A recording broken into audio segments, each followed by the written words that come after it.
నమస్తే అండి. ఈరోజు మనం వేరుశనక్కాయ పచ్చడి ఎలా చేయాలో చూసేద్దాం. ఎండుమిరపకాయలతో చేస్తున్నాం.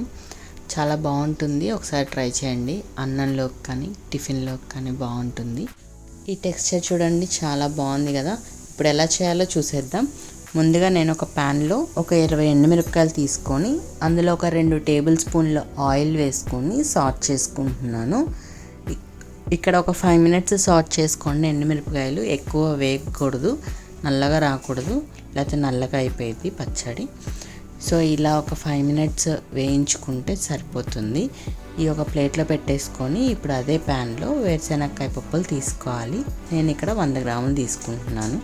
ఈ ఫ్రై అయ్యేలోపు నేను ఇక్కడ చింతపండుని నానబెట్టుకుంటున్నానండి. ఒక చిన్న నిమ్మకాయ సైజ్ అంతా తీసుకొని కొంచెం నీళ్ళు పోసేసుకొని నానబెట్టుకుంటున్నాను.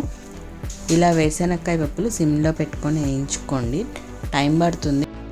ఈ పచ్చడి మనకి ఒక 10 రోజుల నుంచి 15 రోజుల వరకు కూడా మనం స్టోర్ చేసుకోవచ్చండి. చాలా బాగుంటుంది. రైస్లోకి కానీ టిఫిన్లోకి కానీ ఒకసారి ఇలా ట్రై చేసి చూడండి. ఈ పచ్చడికి టేస్ట్ అంతా మనం ఈ పప్పుల్ని ఎలా ఫ్రై చేసుకున్నామా అన్న దాంతోనే డిపెండ్ అయి ఉంటుందండి. లైట్ బ్రౌన్ కలర్లో వచ్చేదాకా సిమ్లో పెట్టుకొని దగ్గరుండి సాట్ చేసుకుంటూ వేయించుకోండి. ఇలా వేయించుకున్నాక మనము వేయించుకున్న ఎండుమిరపకాయలు అలానే పప్పులు మిక్సీ జార్లో వేసుకోవాలి. పప్పులు ఏగినాయా లేదా అని చెప్పి చెక్ చేసుకోవడానికి ఒక పప్పు నోట్లో వేసుకొని చూడండి. అందులోనే ఒక 2 టేబుల్ స్పూన్ల రాక్ సాల్ట్ వేసుకొని మిక్సీ పట్టుకోవాలి. ఇలా మనము బ్లెండ్ చేసుకున్నాక ఇందులోనే మనం నానబెట్టుకున్న చింతపండుని వేసేసుకోవాలి. తర్వాత ఒక 8 నుంచి 10 వెల్లుల్లి రెబ్బలు, చిన్నులపాయ రెబ్బలు వేసేసుకోవాలి. నేను ఇక్కడ పొట్టుతో వేసేసుకుంటున్నాను. ఇప్పుడు మనం బ్లెండ్ చేసుకోవాలి.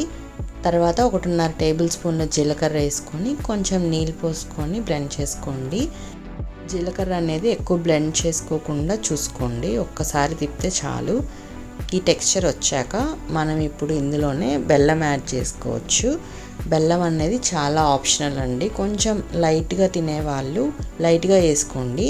మేము బాగానే తింటాం, సో అందుకని నేను ఇక్కడ 50 గ్రాముల బెల్లం వేసుకున్నాను 100 గ్రాముల పప్పులకి. సో మీరు ఒకవేళ తక్కువ తినే పని అయితే తక్కువ వేసుకోండి.